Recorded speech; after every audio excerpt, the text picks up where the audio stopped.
Noites Brancas, Fyodor Dostoiévski. Segunda noite. Afinal, você sobreviveu, disse-me ela, rindo e apertando-me ambas as mãos. Já estou aqui há 2 horas. A senhorita não sabe como tenho estado todo esse dia.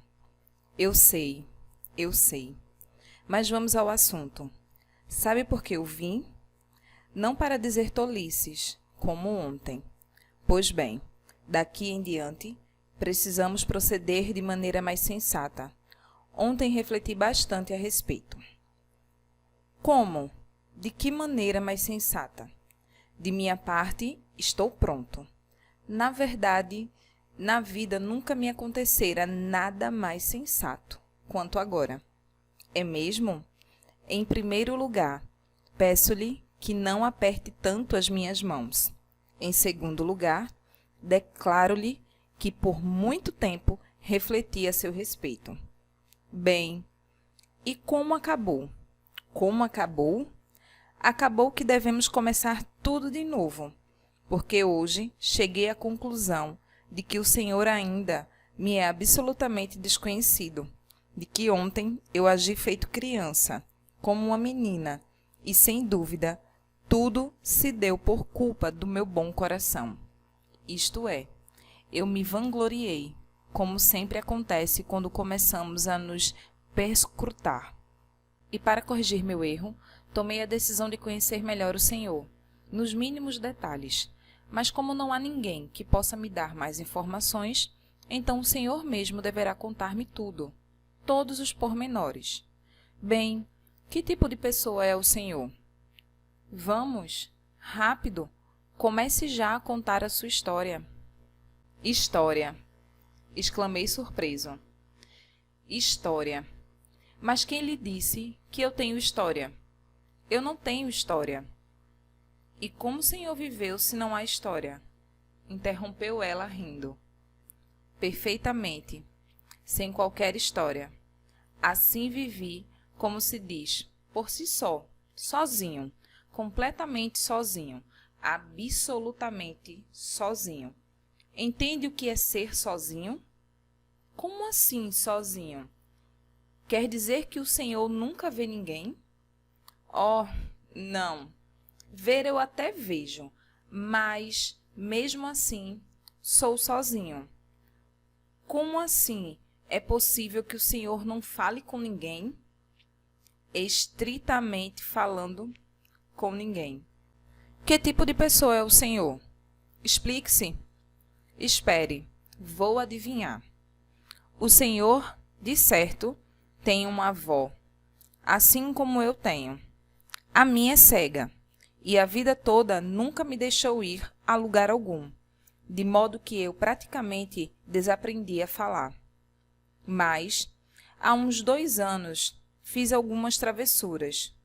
Quando ela percebeu que não conseguiria me segurar, pegou, me chamou e com um alfinete prendeu meu vestido ao seu. E desde então, ficamos juntas em casa o dia todo. Mesmo cega, ela tricota meias e eu me sento ao seu lado. Costuro ou leio um livro para ela em voz alta. É esse estranho costume que há 2 anos está me prendendo. Ah, meu Deus, que infortúnio! Não, eu não tenho uma avó assim. Se não tem, como o senhor pode ficar em casa? Escute, quer saber quem eu sou? Bem, sim. No sentido estrito da palavra? No sentido mais estrito da palavra. Pois bem, eu sou um tipo. Tipo? Tipo? Que tipo? Começou a gritar a moça, gargalhando, como se, por um ano inteiro, não tivesse tido a oportunidade de rir. Eu me divirto com o senhor. Veja, há aqui este banco. Sentemo-nos. Ninguém passa por aqui, ninguém vai nos ouvir. Vamos, comece logo a sua história. Porque o senhor não me engana. O senhor tem uma história e está apenas se escondendo. Em primeiro lugar, o que é um tipo?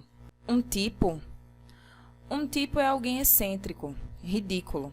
Respondi, desatando a rir com o riso infantil que ela dera.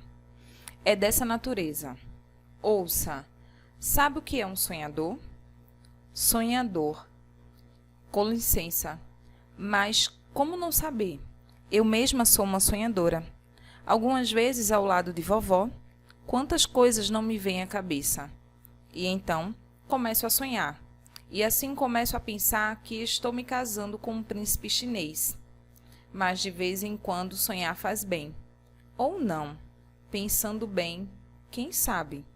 Especialmente se há algo para se pensar além de sonhos, acrescentou a moça, dessa vez bastante séria. Excelente! Uma vez que a senhorita já se casou com um imperador chinês, então irá me entender perfeitamente. Bem, ouça. Permita-me, pois ainda não sei, mas como se chama? Finalmente, lembrou-se cedo de perguntar.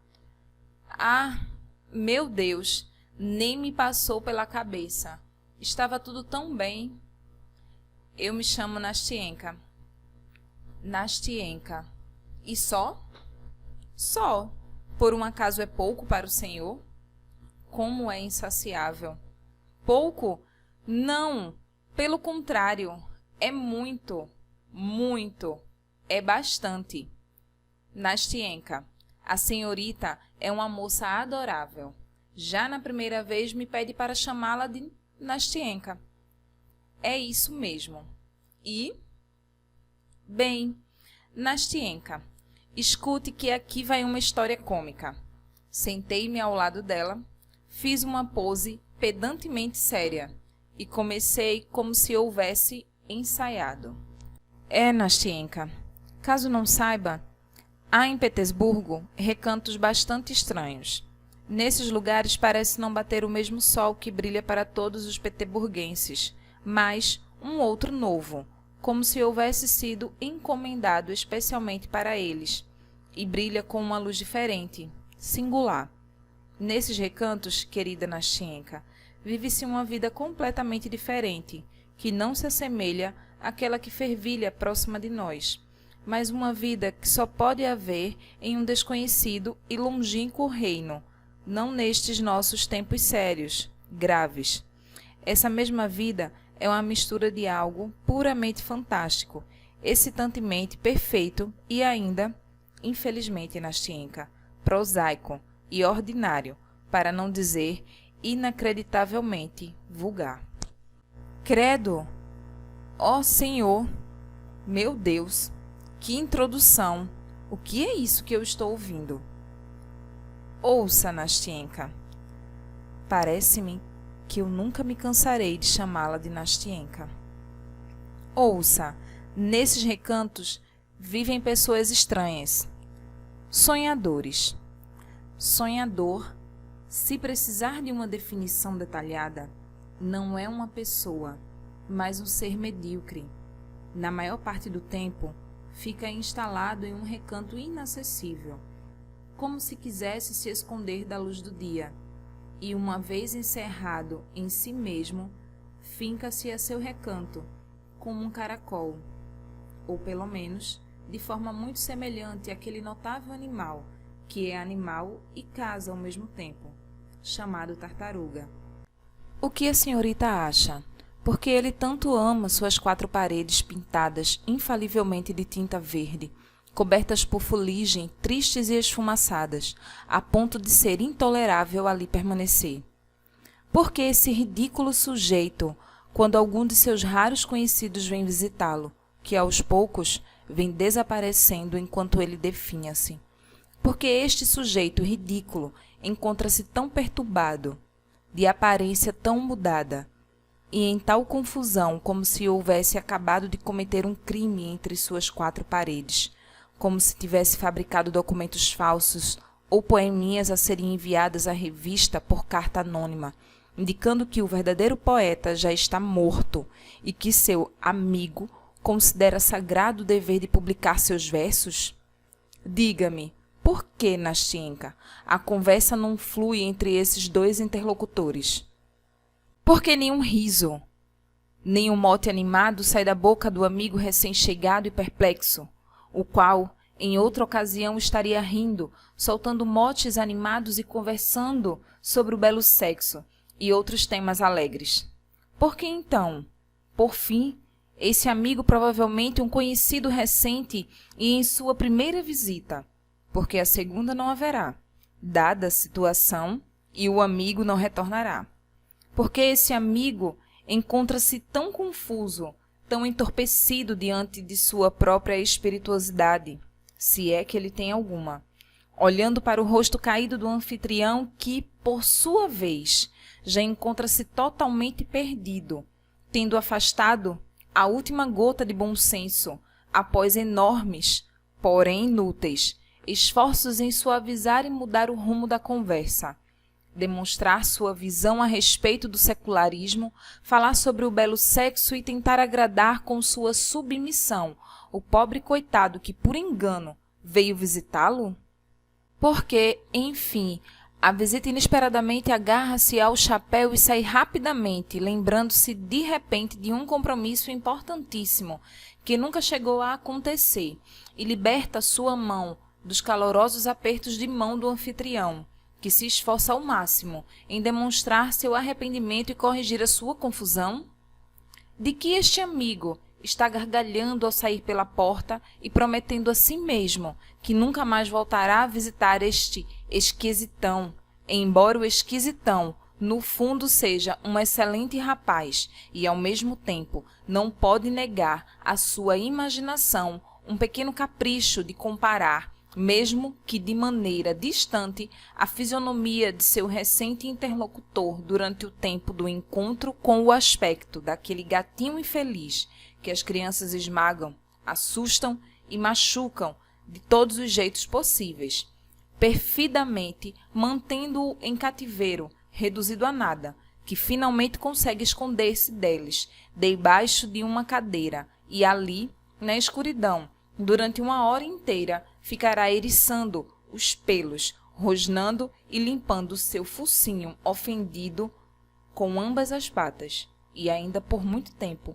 olhará com hostilidade, tanto para a natureza quanto para a vida, e até mesmo para a porção do jantar do seu dono, reservada para ele, pela compassiva governanta?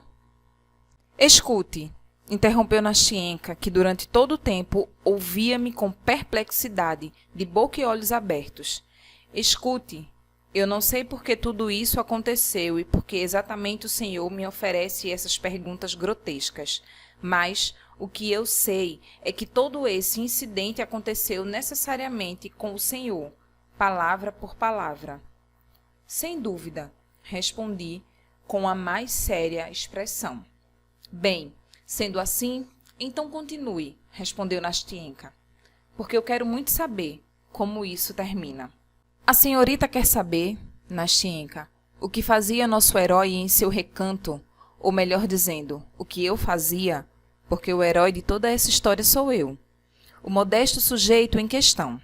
A senhorita quer saber por que eu fiquei tão alvoroçado e desorientado por um dia inteiro devido à visita inesperada de um amigo? A senhorita quer saber por que eu me agitei tanto e fiquei corado quando abriram a porta do meu quarto, porque eu não soube receber a visita e definhei envergonhado sob o fardo de minha própria hospitalidade? Bem, sim, respondeu Nastienka. Essa é a questão. Escute, o senhor está contando de maneira maravilhosa, mas não poderia contar não tão bem. O senhor fala exatamente como se lesse um livro. Nastienka, respondi com voz imponente e severa, mal segurando o riso. Querida Nastienka, eu sei que conto muito bem. Desculpe-me, mas não sei contar de outra maneira. Agora, querida Nastienka, estou parecendo o espírito do rei Salomão que ficou por 1000 anos trancado a 7 chaves em uma arca e que agora foi destrancada. Agora, querida Nastienka, novamente nos reencontramos após essa longa separação, pois já a conheço há tempos, Nastienka. Por muito tempo procurei por um certo alguém, e esse é um sinal de que procurava exatamente a senhorita, e que estávamos predestinados a nos encontrar.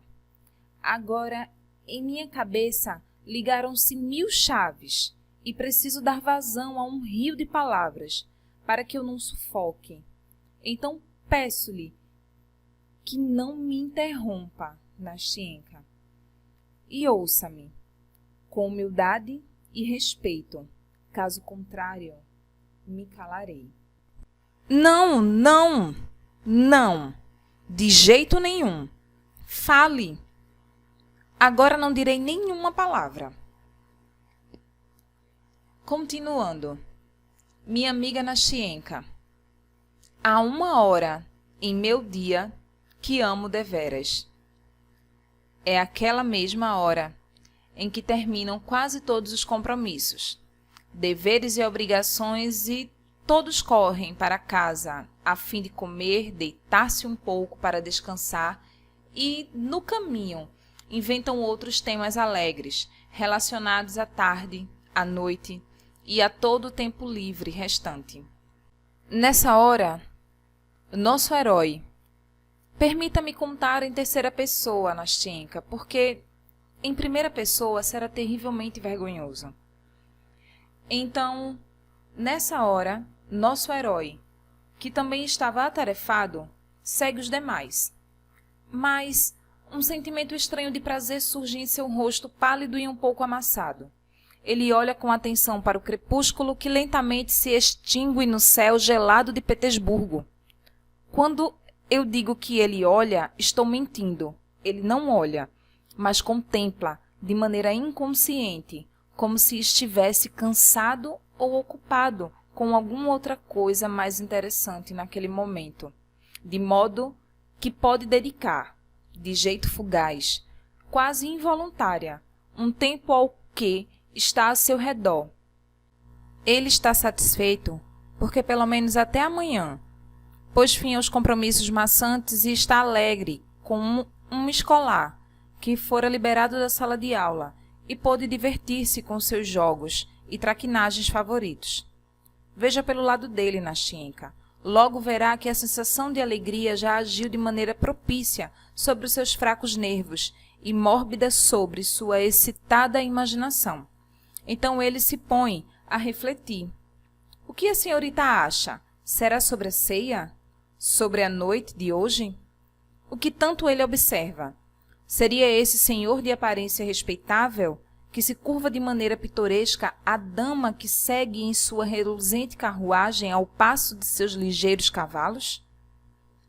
Não, Nastyenka. Para ele, agora isso não passa de migalhas. Ele já está enriquecido pela sua própria e singular vida. De repente, ele se fortaleceu de tal modo que o derradeiro raio do sol, que se extingue, não em vão brilha diante dele, despertando em seu coração aquecido um verdadeiro enxame de impressões. Agora, ele mal nota o caminho, no qual antes o menor detalhe o podia surpreender.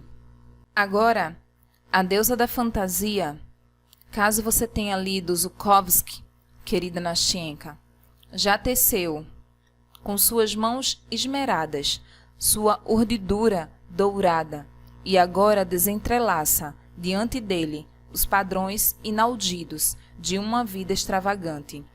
E, quem sabe, carrega-o com sua mão esmerada até o 7º céu de cristal, por uma esplêndida calçada de granito, por onde ele retorna para casa. Experimente detê-lo agora. Pergunte-lhe de repente onde ele está, por quais ruas passou. É provável que ele não se lembre por onde andou, nem onde está. E, corando de irritação, certamente dirá alguma mentira para preservar o decoro. Por isso, ele estremeceu, quase pôs-se a gritar. E com espanto olhou ao redor quando uma senhorinha de respeito parou gentilmente no meio da calçada e começou a perguntar-lhe sobre o caminho que ela havia perdido. Com uma sobrancelha cerrada de aborrecimento, seguiu adiante, mal notando que não só um transeunte sorria ao olhá-lo e seguia-o com os olhos, e uma garotinha, que temerosa dera-lhe passagem, desatou a rir alto ao olhar atentamente para o seu sorriso largo e contemplativo e para os gestos de suas mãos. Mas a fantasia arrastara tudo em seu vôo lúdico. A velha, os transeuntes curiosos, a menina risonha e os homens que pernoitavam em suas barcas aglomeradas no Fontanka. Supondo que, nesse momento, nosso herói passava por ele. E, travessa, bordou tudo e todos em sua trama, como moscas em uma teia. E com a nova aquisição, o excêntrico já metera-se em seu confortável casaco feito de pele de vison. Sentara-se à mesa, e já havia muito tempo que terminara de cear, e apenas foi recobrar-se quando a pensativa e eternamente triste matriona, que o serve, já havia retirado a mesa e entregava-lhe o seu cachimbo. Recobrou-se e, com surpresa, lembrou-se de que já havia tempo que ceara, sem perceber como isso se sucedeu. O cômodo escureceu.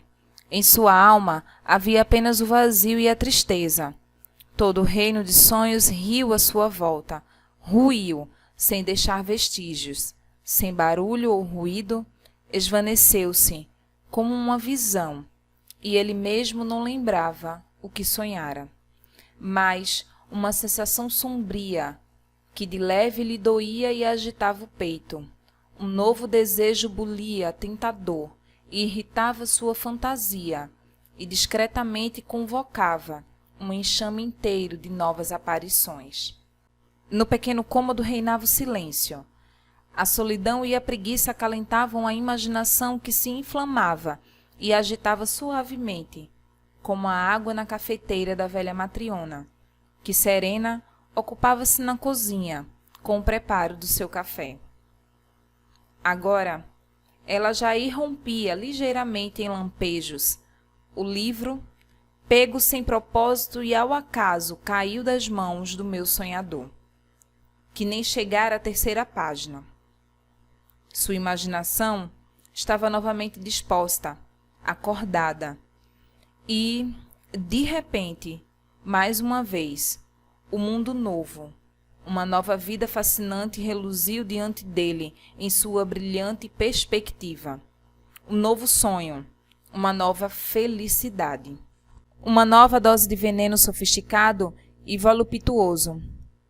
Oh, o que lhe importa em nossa vida real? Em sua visão corrompida, nós, Nastienka, vivemos de maneira tão preguiçosa, lenta e indolente. Na visão dele, nós todos estamos insatisfeitos com o nosso destino, tão enfastiados com a nossa vida. E realmente, veja, como à primeira vista tudo entre nós é frio, sombrio, exatamente áspero. Coitados, pensa o meu sonhador. E não é de se admirar que pense assim. Olhe para esses espectros mágicos, tão encantadores, caprichosos, incomensuráveis e amplos, que compõem diante dele um quadro mágico e vivo, cujo primeiro plano, em primeira pessoa, é claro, é ele mesmo, o nosso sonhador, com sua preciosa figura. Veja quantas diversas aventuras, que enxame sem fim de entusiásticas alucinações. Talvez a senhorita pergunte com o que ele está sonhando. Para que se perguntar? Sonha com tudo, com o papel do poeta, primeiro não reconhecido e depois coroado, com a amizade de Hoffmann, com a noite de São Bartolomeu, com Diana Vernon, com o papel heróico de Ivan Vassilevich na conquista de Kazan, com Clara Mowbray, F. Jeans, com a Catedral dos Prelados e Rus diante deles, com a insurreição dos mortos em Roberto, lembra-se da música? Cheirava cemitério. Com Mina e Brenda, com a Batalha de Berezina, com a leitura de um poema na casa da Condessa Vidi, com Danton, com a Cleópatra e seus amantes, com a casinha de Colomna, com seu recanto, e a seu lado, uma doce criação, que lhe escuta, numa noite de inverno. abrindo a boquinha e os olhinhos, como a senhorita me escuta agora, meu pequeno anjinho. Não, Nastienka, o que lhe importa? O que importa para esse lascivo indolente nesta vida, a mesma que nós tanto queremos? Ele pensa que esta é uma vida pobre e penosa, não prevendo que a qualquer momento lhe baterá a tristeza. Ora, e nesse instante ele estará disposto a dar por um dia que seja desta penosa vida todos os seus fantasiosos anos. E não será pela alegria nem pela felicidade, mas porque pouco lhe importam as escolhas nesta hora de tristeza, arrependimento, inevitável infortúnio. Mas enquanto ainda não chega este terrível momento, ele nada deseja, pois está acima dos desejos, porque ele tem tudo, porque está saciado, porque é o artista de sua própria vida, e a recria para si, a todo momento, a seu bel prazer. Pois é tão fácil, tão natural criar este mundo fabuloso e fantástico, como se tudo isso não passasse de ilusão. Sinceramente, estou pronto a acreditar, a qualquer momento, que toda essa vida não é um conjunto de estímulos de sentimento, não é uma miragem, não é um engano da imaginação, mas que isso é de fato real, verdadeiro e que existe. Diga-me por que, Nastienka? Por que então, nesses momentos, sente-se o espírito constrangido? Por que a partir de um feitiço, de um arbítrio misterioso, o pulso acelera, jorram lágrimas dos olhos do sonhador, ardem as suas bochechas pálidas e úmidas e esse prazer irrefutável preenche toda a sua existência? Por que noites inteiras de insônia passam como um instante em uma alegria e felicidade inesgotáveis, e quando a aurora brilha em raios cor-de-rosa pela janela e o amanhecer ilumina o quarto sombrio com sua luz incerta e fantástica, como a que temos em Petersburgo, o nosso sonhador, exausto, estafado, joga-se ao leito e adormece suspenso em deleites de seu espírito dolorosamente abalado, e com uma dor fastidiosa e doce no coração? Sim, Nastienka, engana-se e involuntariamente acredita-se que uma paixão autêntica e verdadeira agita sua alma, e acredita-se que há algo vivo, palpável em seus sonhos etéreos. E veja, qual o engano! Por exemplo, o amor teria entrado em seu peito com toda a sua inesgotável alegria, com todos os seus fastidiosos tormentos. Apenas dê uma olhada para ele e se convença. A senhorita acredita, ao olhar para ele, querida Nastienka, que ele realmente nunca conheceu aquela que tanto amava em seus sonhos frenéticos? Será que ele apenas a via em aparições encantadoras e simplesmente sonhava com essa paixão? Será que realmente eles não andaram de mãos dadas por tantos anos de suas vidas, a sós, juntos, isolando-se do mundo inteiro e unindo seu próprio mundo, sua própria vida, a do outro? Será que não era ela, já em hora avançada, quando deu-se a separação, não era ela deitada em seu peito, soluçando e suspirando de saudade, sem ouvir a tempestade que rompia sobre um céu severo, nem o vento que lhe sacava e carregava as lágrimas de seus cílios negros? Será que tudo era sonho? E o jardim, desalentado, abandonado e selvagem, com musgos crescendo pelos caminhos solitários e sombrios, onde eles frequentemente caminhavam a dois, esperançavam, suspiravam de saudade, amavam, amavam-se demoradamente, demorada eternamente. E essa casa estranha, ancestral, na qual ela viveu tantos anos solitária e triste, com um velho e soturno marido, sempre calado e colérico, colocando-os assustados, amedrontados feito crianças, desalentados e medrosos, escondendo um do outro o amor Como eles sofreram, como temeram, como era inocente e puro o amor deles, e como, naturalmente, Nascienka, eram mais as pessoas. E, meu Deus, não seria ela quem ele depois encontrou longe dos limites de sua terra natal, sob um céu alheio do meio-dia, quente, em uma gloriosa e eterna cidade, no esplendor de um baile sob uma trovoada de música no palácio, necessariamente no palácio, imerso em um mar de luzes, na varanda envolta em murta e rosas, onde ela, reconhecendo, apressada retirou sua máscara e sussurrou: "Sou livre!"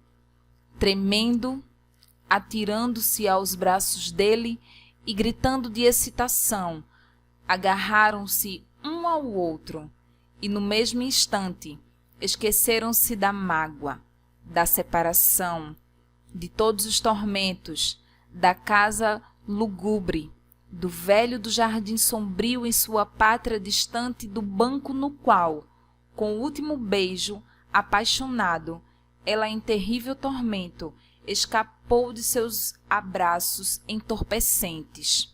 Oh, há de convir, Nascienka, que é de se ficar aéreo, perturbado e ruborizado, feito um aluno que acaba de enfiar no bolso a maçã roubada do jardim vizinho, quando um rapaz alto e saudável, alegre e gracejador, o amigo inconveniente, abre sua porta e grita, como se nada estivesse acontecendo: "Sou eu, irmão.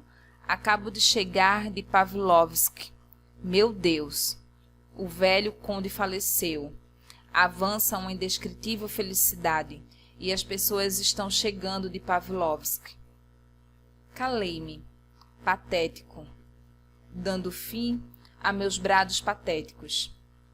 Lembro-me de querer me forçar a gargalhar, pois sentia que começava a se remexer um diabinho inimigo dentro de mim, que começava a apertar minha garganta, dar puxões em meu queixo e umedecer meus olhos mais e mais.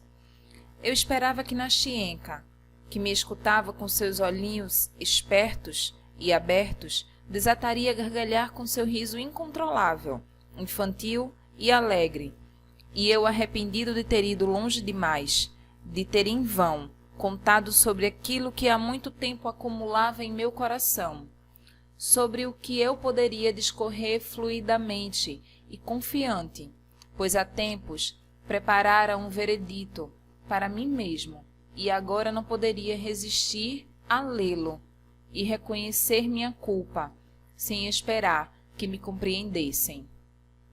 Mas, para minha surpresa, ela permaneceu calada. Depois de esperar um pouco, apertou levemente minha mão e, com um tímido interesse, me perguntou: "Será que realmente o senhor viveu toda a sua vida deste jeito?" "Toda a vida, Nascienka", respondi. "Toda a vida. E talvez assim terminarei." "Não! Isso não pode", disse ela aflita. "Assim não pode ser. Se assim for, eu passaria a vida toda ao lado de vovó. Escute, sabe que viver assim não é nada bom?" "Eu sei, Nascienka, eu sei", exclamei sem segurar mais meu sentimento. E agora, sei mais do que nunca que perdi todos os meus melhores anos nessa letargia. Agora sei disso, e sinto-me mais doente por ter essa consciência, porque o próprio Deus enviou-me a senhorita, meu anjo bom, para dizer-me isso e provar. Agora, sentado ao seu lado e conversando, penso temeroso sobre o futuro, pois no futuro está outra vez a solidão, outra vez esta vida estagnada, desnecessária. E agora, com o que vou sonhar, uma vez que, acordado ao seu lado, fui tão feliz? Oh, seja abençoada, senhorita, moça, querida, por não me rejeitar desde a primeira vez, por eu poder dizer que vivi pelo menos 2 noites em minha vida." "Ah, não, não!" gritou Nascienka, e as lágrimas brilharam em seus olhos. Não, isso não acontecerá mais. Nós não nos separaremos assim.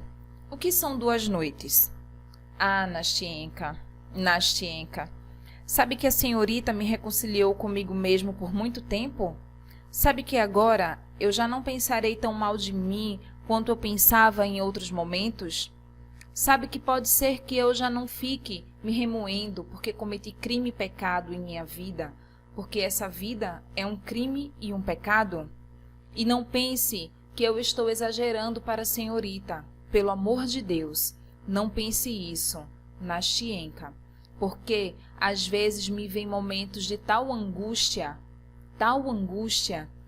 porque nesses momentos já começa a me parecer que nunca serei capaz de começar a viver uma vida real, porque parece que perdi qualquer tato, qualquer intuição do verdadeiro, do real, porque finalmente eu amaldiçoei a mim mesmo, porque após as minhas noites fantasiosas, em mim encontram-se momentos de lucidez terríveis. Enquanto isso, ouço ao redor uma multidão de pessoas que ecoa e gira no turbilhão da vida. Ouço, vejo como as pessoas vivem despertas.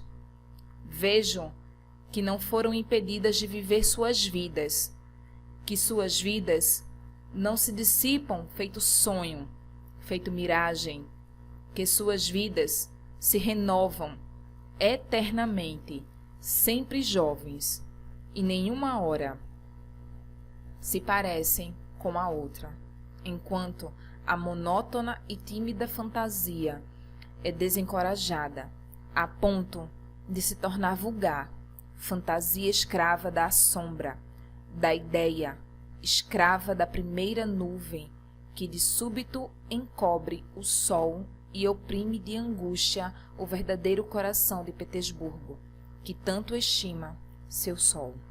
Mas quanta fantasia na angústia! É possível sentir que ela, nessa inexaurível fantasia, finalmente está cansada, exaurida, nesse eterno esforço, porque estou amadurecendo, vivendo além dos meus antigos ideais, que se reduziam a pó, a fragmentos.